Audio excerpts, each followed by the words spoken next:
பீர்க்கங்காய் கூட்டு இன்னைக்கு செய்ய போகிறோம்.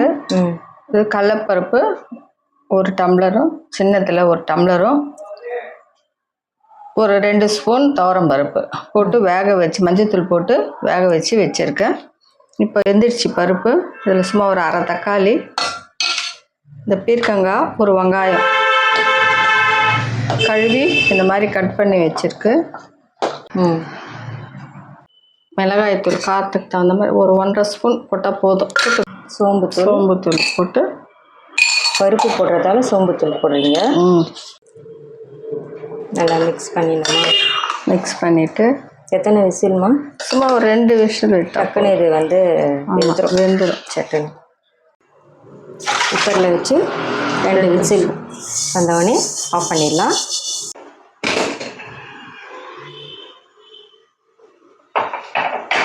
இதை பாருங்கள், இது பீர்க்கங்காய் போட்டு வெந்துருச்சு. நல்லா வெந்துருச்சு. தண்ணி நிறைய எவ்வளோ தண்ணி விட்டுட்டுக்குது பார்த்தீங்களா? கொதிக்க வைக்கணும். இப்போ தேங்காய் போட்டுக்கலாம்.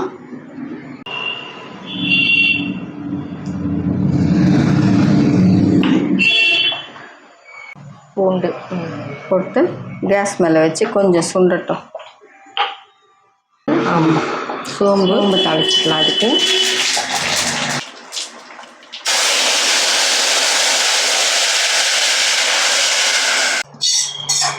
இது வந்து கூட்டுக்காக அப்பளத்தை செஞ்சுட்டு தூள் பண்ணுறாங்க. நீங்கள் போட்டால் போடலாம், போடலனாலும் பரவாயில்ல. நீங்கள் அப்படியே விட்டுடலாம். ஒரு 2-3 அப்பளம் இதுக்கு தகுந்த மாதிரி ஒரு டேஸ்ட் டிஃப்ரெண்ட்டாக இருக்கும், நல்லாயிருக்கும். ஒரு வாட்டி ட்ரை பண்ணுங்கள் நீங்களும். உங்களுக்கு இது பிடிக்கும், அதனால நாங்கள் போடுறது. ஒரு பானிபூரி டேஸ்ட்டில் இருக்குது அப்படின்னு சொல்லுவாங்க. ட்ரை பண்ணி நான் ஒரு 4-5 அப்பளம் போட்டிருக்கேன். நீங்கள் இது போல் ட்ரை பண்ணுங்கள். லைக் பண்ணுங்கள், ஷேர் பண்ணுங்கள், சப்ஸ்கிரைப் பண்ணுங்கள். தேங்க்யூ.